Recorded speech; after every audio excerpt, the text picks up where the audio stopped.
Qui ça? Laetitia. Je ne sais pas. C'est l'autre camp. Non, Pardon? c'est l'autre camp, l'autre Mais ça ne camp. m'intéresse pas. Moi, je parle avec des gens positifs. À 60 ans, Pascal Obispo a décidé de tout balancer. L'homme qui a composé certains des plus grands tubes de Johnny Hallyday ne se tait plus.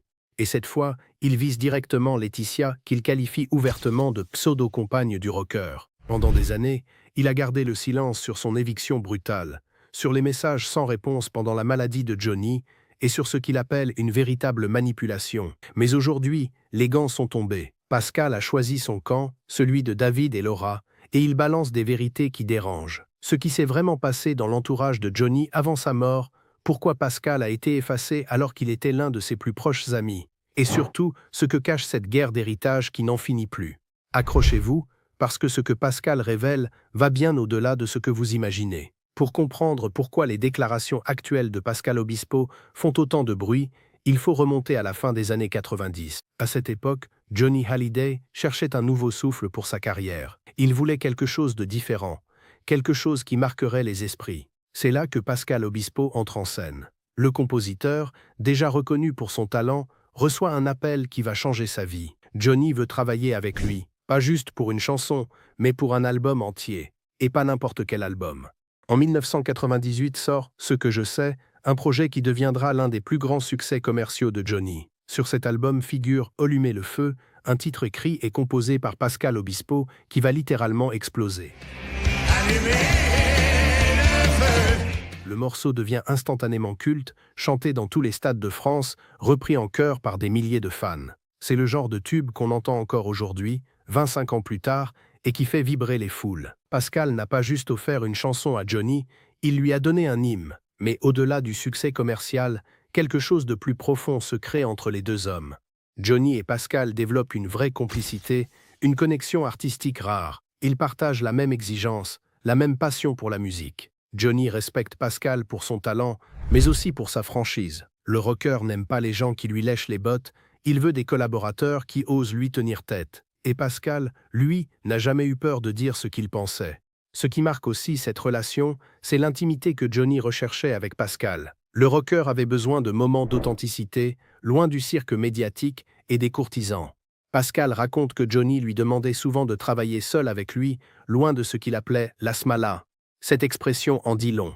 Johnny voulait échapper à l'entourage permanent, aux conseillers, aux proches qui gravitaient constamment autour de lui. Avec Pascal, il pouvait être lui-même, sans filtre, sans masque. Et puis il y a cette phrase que Johnny a confiée à Pascal, une phrase qui résonne encore aujourd'hui avec une tristesse particulière. « Dans la vie, on est toujours seul ».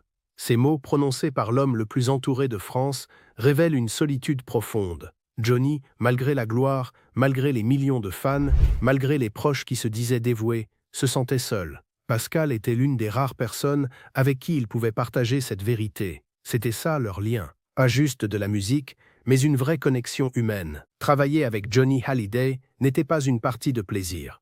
Le rocker avait la réputation d'être exigeant, parfois difficile, et il testait systématiquement ses collaborateurs. Pascal Obispo l'a appris à ses dépens lors d'une session d'enregistrement qui aurait pu tout faire basculer. Cette anecdote, Pascal l'a racontée plusieurs fois, et elle montre à quel point leur relation était basée sur le respect mutuel, mais aussi sur la confrontation. Ce jour-là, ils sont en studio pour enregistrer. L'ambiance est tendue. Johnny n'est pas satisfait de ce qu'il entend et il commence à chanter d'une manière que Pascal qualifie de un peu, pas à fond, pas avec l'intensité qu'on attend du rocker français. C'est comme s'il testait Pascal, pour voir jusqu'où il pouvait aller, pour voir si le compositeur oserait le remettre en question. Johnny a toujours fait ça. Il aimait pousser les gens dans leur retranchement pour savoir s'ils avaient vraiment du cran.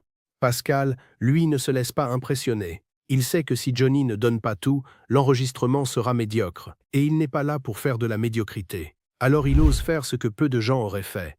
Il confronte Johnny directement. L'atmosphère devient électrique. Les deux hommes se font face.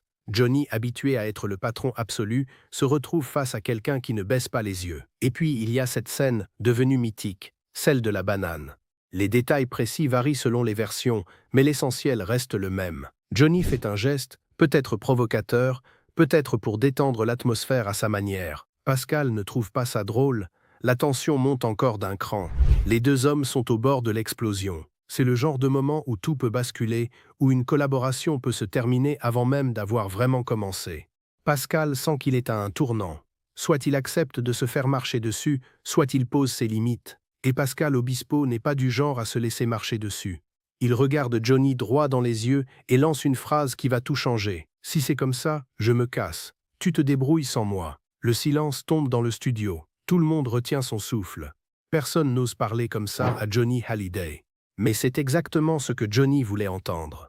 Le rocker respecte ceux qui lui tiennent tête, ceux qui ne se laissent pas intimider par sa légende. Il a besoin de collaborateurs qui croient en leur travail au point de tout risquer pour le défendre. Pascal vient de passer le test. Johnny change complètement d'attitude.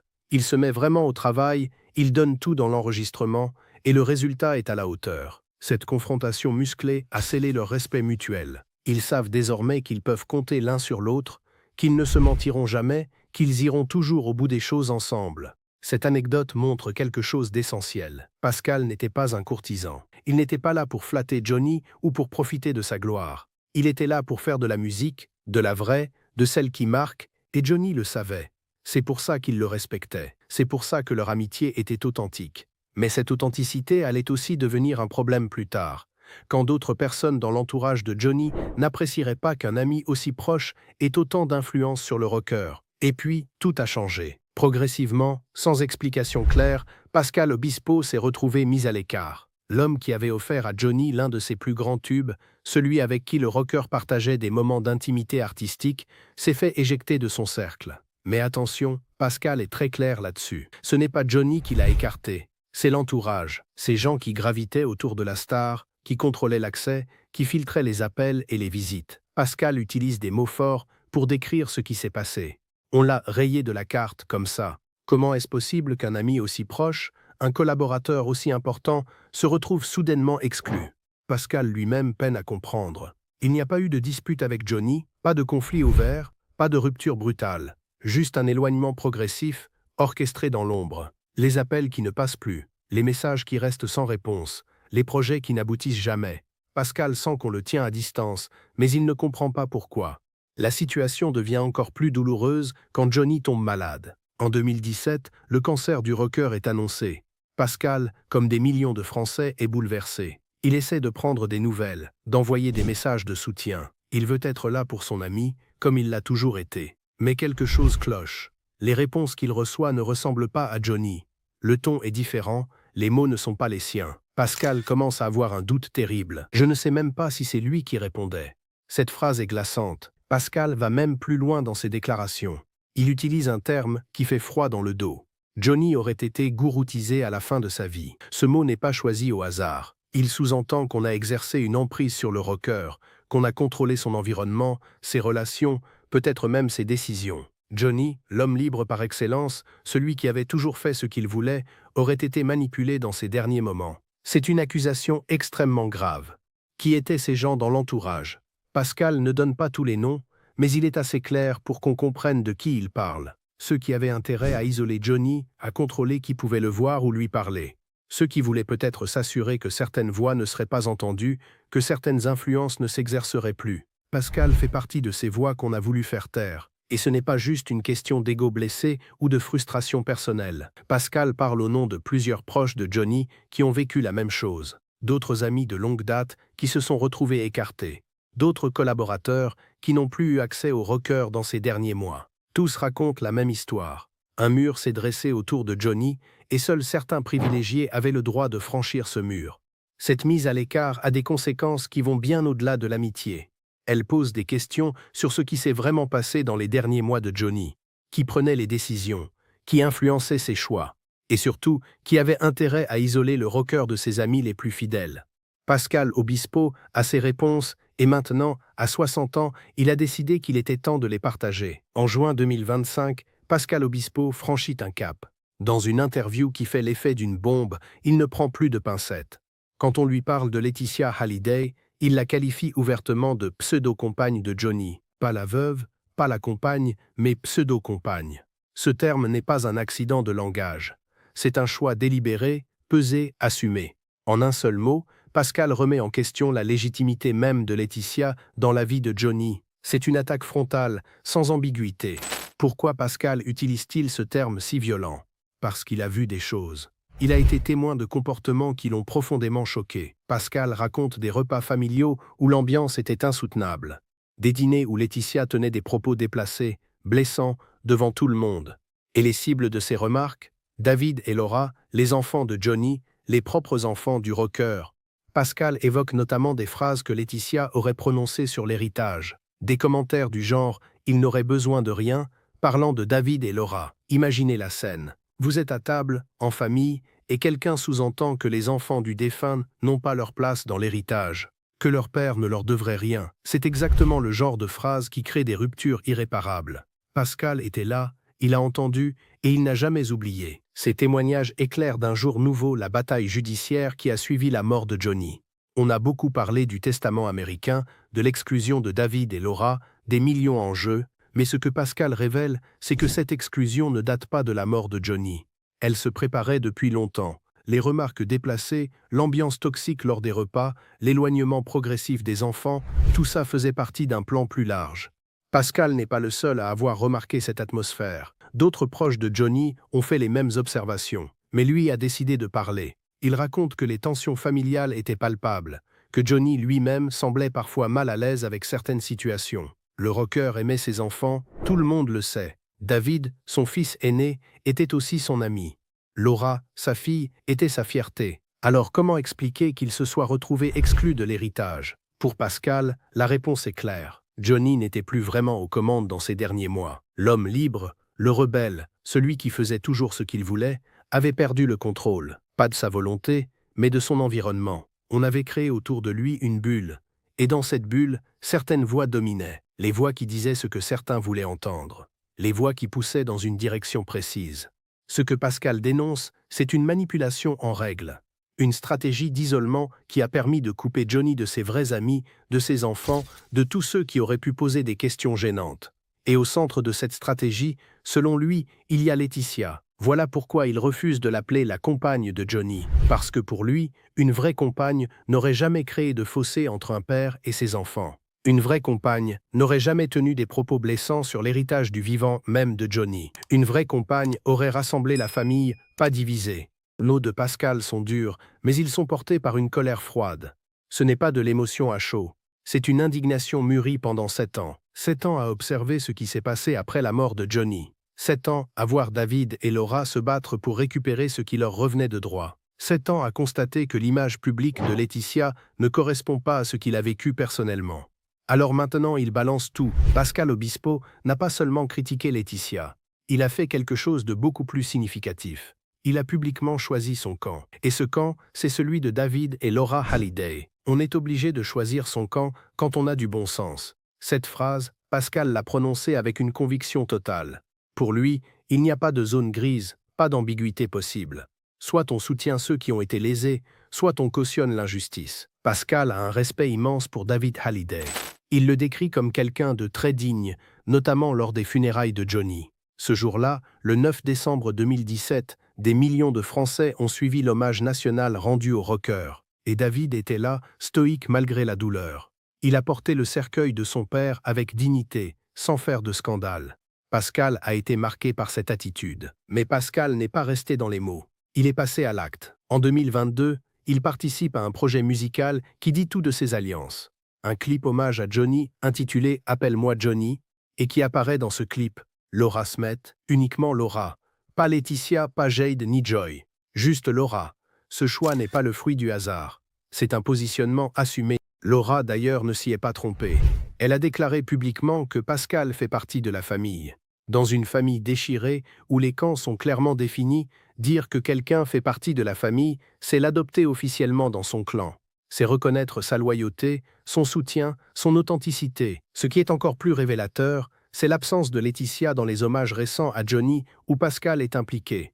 Quand le compositeur organise ou participe à des événements en mémoire du rocker, Laetitia n'est jamais invitée. Et ce n'est pas un oubli, c'est un choix délibéré. Pascal ne veut pas partager la scène avec celle qu'il considère comme responsable de la division familiale. Cette alliance entre Pascal, David et Laura va au-delà du symbolique. C'est aussi une question de vérité historique.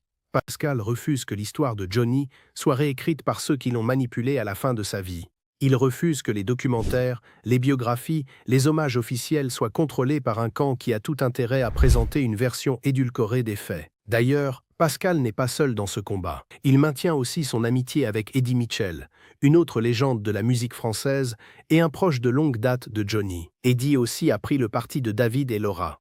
Ces vieux complices du rocker se serrent les coudes. Ils savent ce qui s'est vraiment passé et ils refusent le silence. En choisissant ce camp, Pascal s'expose. Il sait qu'il va être critiqué, attaqué, peut-être même poursuivi en justice. Mais il s'en fiche. À 60 ans, il a décidé que la vérité valait plus que sa tranquillité. Et cette vérité passe par le soutien indéfectible aux enfants de Johnny. Ceux qui ont été trahis, ceux qui se battent encore aujourd'hui pour faire respecter la mémoire de leur père. Pascal est avec eux, jusqu'au bout. Ce qui choque le plus Pascal Obispo, ce n'est pas juste d'avoir été écarté. C'est ce qui s'est passé après la mort de Johnny. Il le dit clairement, il a été très choqué par ce qui s'est passé après sa mort. La bataille juridique autour de l'héritage de Johnny Hallyday est l'une des plus médiatisées et des plus sales de l'histoire du showbiz français. Et Pascal a regardé tout ça de l'extérieur, impuissant, révolté. Les faits sont connus. Johnny décède le 5 décembre 2017 en Californie. Quelques jours plus tard, on découvre qu'il a rédigé un testament américain qui exclut totalement David et Laura de l'héritage. Tout va à Laetitia, ainsi qu'à Jade et Joy. David et Laura se retrouvent avec rien, zéro. Le choc est immense. Pascal fait partie de ceux qui n'y croient pas une seconde. Il connaissait Johnny, il savait à quel point le rocker aimait ses enfants, surtout David. Johnny et David n'avaient pas qu'une relation père-fils, ils étaient amis, complices. Johnny était fier de son fils, de son talent, de sa carrière. Alors comment imaginer qu'il ait pu consciemment décider de le déshériter complètement? Pour Pascal, la réponse est évidente. Johnny n'était plus en état de prendre ce genre de décision. Ou alors, on a exercé une pression énorme sur lui pour qu'il signe ce testament. Peut-être même qu'il ne comprenait pas vraiment ce qu'il signait.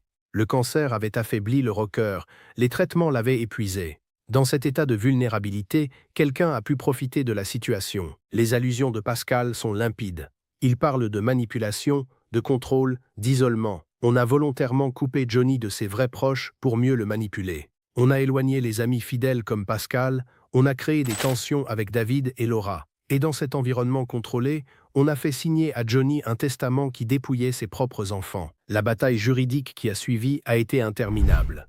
David et Laura ont contesté le testament devant les tribunaux français et américains. Pendant des années, ils se sont battus pour récupérer ce qui leur revenait de droit. Et pendant tout ce temps, Pascal a suivi l'affaire de près, de plus en plus révolté par ce qu'il voyait. Ce qui l'a particulièrement choqué, c'est l'attitude de Laetitia pendant cette période. Au lieu de chercher un arrangement à l'amiable, au lieu de reconnaître que David et Laura méritaient leur part, elle a choisi l'affrontement. Elle s'est présentée en victime, accusant les enfants de Johnny de vouloir détruire la famille. Elle a utilisé les médias pour se construire une image de veuve courageuse. Mais Pascal n'est pas dupe. Il refuse cette version des faits. Aujourd'hui, la bataille juridique est en partie résolue. Un accord a été trouvé, même si les détails restent confidentiels. Mais pour Pascal, le mal est fait. David et Laura ont dû se battre pendant des années pour obtenir ce qui aurait dû leur revenir naturellement. Ils ont été humiliés publiquement, traînés devant les tribunaux, accusés d'être cupides.